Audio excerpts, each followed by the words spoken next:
How's it going, guys? My name's Shane, and welcome back to another episode of the Horror Basement. Now, first, I have exciting news for you.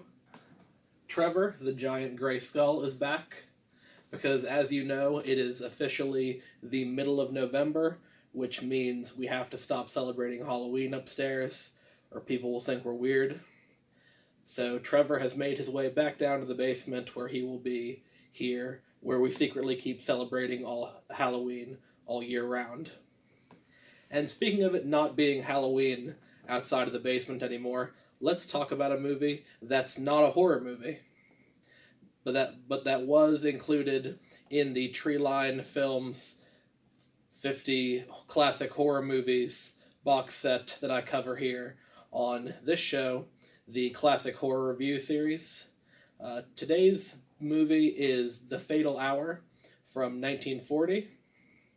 It is a detective drama about a cop who was working in San Francisco on a smuggling operation and was then killed. And it's up to the head detective, Billy, and the intrepid young female reporter, Bobby, real name Roberta, to discover who was in fact the people that killed this other cop who was working on the smuggling operation. And in order to do that, they need some help. They need a expert in Oriental crimes. That would be crimes pertaining to Asian people.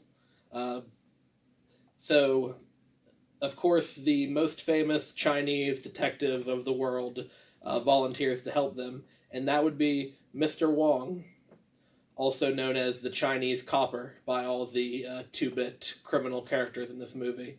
And Mr. Wong is, of course, played by Boris Karloff, which is the real reason that this movie was included, is just because of the name value of Boris Karloff. But yeah, in this movie, Boris Karloff pretends to be Chinese. I don't know why that would happen. Now, little known fact, Boris Karloff actually does have some Asian heritage. Part of his family is actually from India, and which is why he looked a lot different from everybody else in the Universal lot back in the 30s, and why he ended up getting the role of Frankenstein. So, with Mr. Wong's help, Billy and Bobby interrogate a bunch of one-note criminal characters. There is the smuggler who is bringing these artifacts over from China illegally. And then there's the nightclub owner, Hardway Harry, who is using his nightclub, the Neptune Club, as like a point of contact to get the shipments in and then disperse them throughout the city. And there's a bunch of other kind of boring, do-nothing, kind of just like criminal, tough type characters. So I'm not really going to get into the plot of this as much, like the whodunit, which takes up the vast majority of the picture. Reason being is it's not honestly that good. Now, you're saying, Shane, you might be salty just because it's not a horror movie, but now just taking it purely as, like, I'm going to judge this as a detective film, it's kind of middle of the road. Like, there's too many characters running around, and the plot about halfway through gets really convoluted, and I kind of lost the plot, honestly. And towards the end, there was, radio shows and remote controls and all that bullshit. But the main thing I want to talk about is the interplay between Billy, Bobby, and Mr. Wong. Now, Mr. Wong plays other than being Chinese, plays the always, like, calm, level-headed, like, Sherlock Holmes type. He's very cerebral, and he's, like, looking for clues and that kind of shit. In contrast, Billy, the chief detective is just screaming at everyone.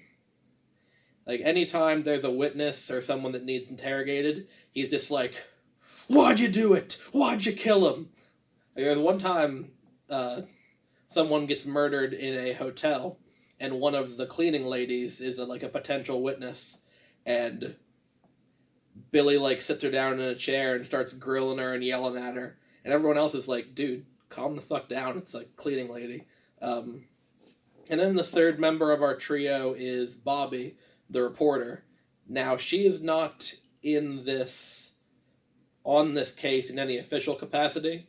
She basically follows Billy and Wong around, and half the time she's helping them find clues, and they're okay with it. The other time she just pops out of a door, and Mr. Wong's like, "Oh, hello, Miss Bobby," and Billy's like, "What are you doing here?" So of course, in the end, this trio figures out who done it, and disarms them, and the cops come, and all's well that ends well. So yeah, even taking into account that this isn't a horror movie and just judging it completely clean slate, I'll judge it solely on its merits as a detective movie. It's not very good. It's very middle of the road. Boris Karloff's performance is not nearly as racist as you would imagine it to be. It's still weird they cast him as a Chinese guy, but it's not like he's doing some egregious racial stereotype. He's by far the smartest character in the movie. But unfortunately, Karloff's performance can't really save this one for me. So I'm going to have to give this one a thumbs down, do not watch. So if you're following along, go ahead and skip the fatal hour. And since that's all I have for that movie, I'll go ahead and... No, I won't. I do not yet have to pull more movies, because next time on the Classic Horror Review series, we will be reviewing Metropolis, the silent sci-fi horror classic from 1927.